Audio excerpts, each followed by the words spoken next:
We can just leave this up and keep worrying about it. And Avi told me that I could use the papers as a jumping off point to talk about whatever I wanted. And I'm going to do something even worse than that. I'm going to use a completely different paper as a jumping off point to talk about whatever I wanted to. This is a short note that Ethan Ozimek did that was written up in the New York Times today. And he went back and looked at a paper Alan Blinder did 12 years ago, where he tried to predict what jobs would be outsourced to countries like India.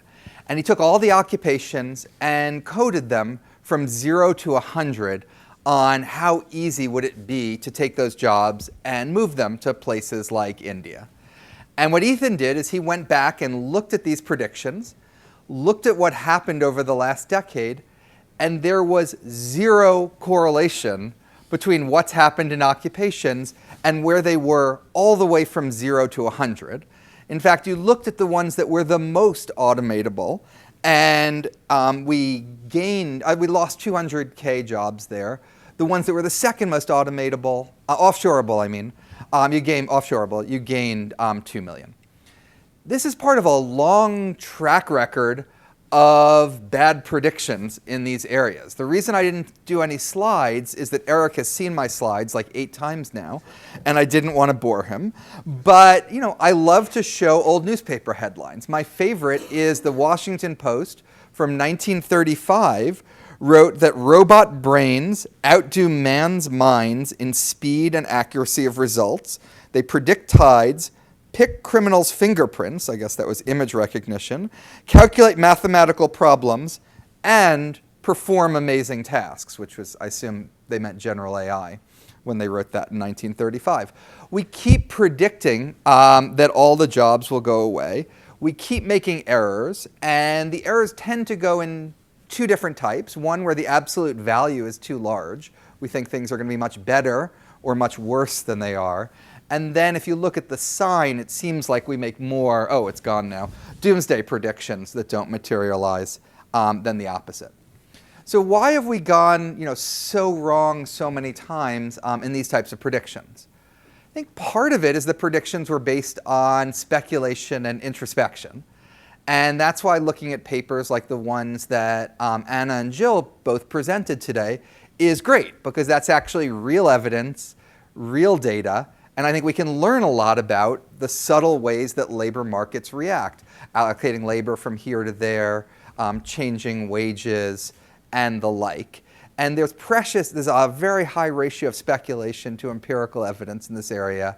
And developing this new empirical evidence is important. I think, though, another big part of why we've gone wrong is that a lot of our past introspection and our current empirical evidence is partial equilibrium. And this is not a criticism of Anna's paper, because she wouldn't use it in this way.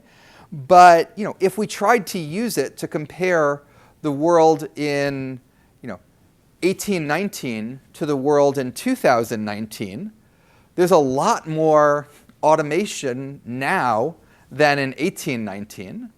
If you took the parameter from the paper about what automation does to wages, you would predict that in the year 2019, no one would be working and no one would be paid anything. But people are working and being paid a lot, which is to say there's more going on. And again, this is not a criticism of the paper. This is when we try to take the paper and ask about some of the bigger trends. There's a lot of other things going on.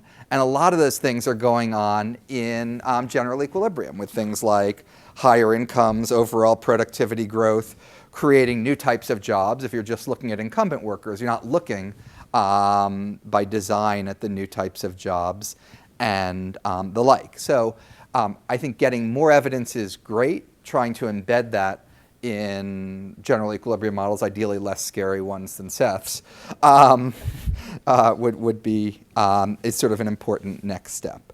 Another part of the problem is that there's almost the sense that if you find that automation leads to job losses, that means you should be really scared. But the second doesn't follow from the first, because you need to know something about whether the pace of automation is increasing in the future, or is slower in the future. If you find robots destroy jobs, but you find that robots are coming at a slower pace in the future than they were coming in the past, that's actually a reassuring finding, not a scary finding. And of course, we know that productivity growth today is slower than it was in the past.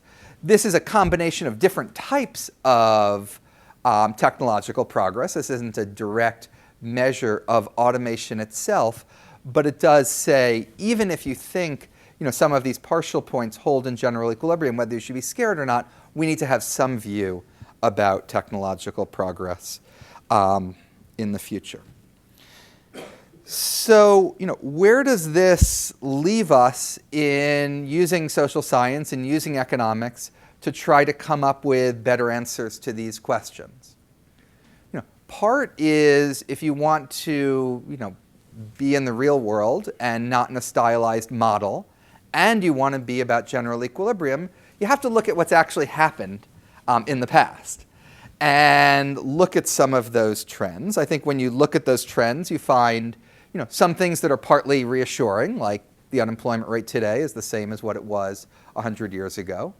And you find some things that should scare you about the way we've coped with technological progress, like the employment rates for prime-age men have fallen steadily for 60 years, and inequality has increased steadily, more or less, for 40 years. You can look at the past and organize it in an accounting sense that lets you distinguish between some of the different things that are going on. Isomoglu and Restrepo, for example, on displacement and reinstatement effects. I'd love to see more that tries to learn from the different experience that different countries have had, because you see similar technological trends, similar automation in a wide range of countries with very different outcomes in terms of employment, in terms of inequality. And so it tells us there's some really important interaction between technological change and institutions and policy. None of that can be as crisply identified as anything that we've seen here, but I think we can sort of learn something that's less precise in one dimension, but could be quite useful in another dimension. And then finally, using the type of modeling Seth did to try to take what we learn from particular cases and extrapolate it into the future, but doing it more in a scenario type of way, not with the type of confidence that we know this is the future, that's the future, but mapping out different possibilities. Finally, want to talk about what all of this means for public policy. The first thing that I take away from the ways in which we have improved our understanding of the world and ability to predict, but the really severe limitations on the evidence we have extrapolating it to a complete understanding of the world, and the even bigger limitations on extrapolating it to the future, is that I don't think we should have a policy agenda that's based on the future of work. I think we should have a policy agenda that's based on the recent past of work. And that's because we have at least the hope of getting that right. We can rely on RCTs to see how different types of labor programs performed in the recent past. We can infer from the different experience of different countries what might work better, what might work worse. And we can get something that would have been quite good were it in place 10 years ago. Now, that's not the perfect thing for what is happening 10 years from now, but I think our errors in trying to predict 10 years from now are likely larger than any improvement that we might get from a directionally correct prediction. And I think that in part because I think the world and labor markets in particular move a lot more slowly in reality than they move in any of our predictions, and because they tend to follow trends that continue on as opposed to sort of radically change direction one way or the other way. So policy based on the recent past of work. I think you would want to check the robustness against of this policy against alternative scenarios for the future. And the recent past is a moving window. I'm not saying for the rest of time base policy on what happened between the year 2000 and the year 2010. You have to adjust and learn as time moves forward. I think that if what you do, what I infer from the recent past is we've seen two big shifts in employment. One was from agriculture to manufacturing.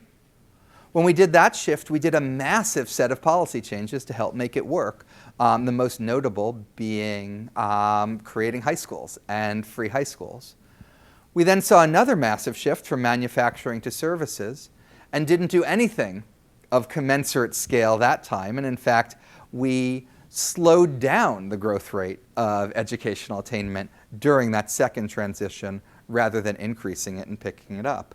So what I infer from sort of what's happened in the past, the way we've coped with these different types of transitions, is we do need to do quite a lot. We need to be quite ambitious. We shouldn't be reassured by anything. I think we should be terrified by all of those pictures, but it doesn't require us to sort of try to peer into the future and do something new. It's almost try to make up for the things that we have done wrong in the past. Thank you.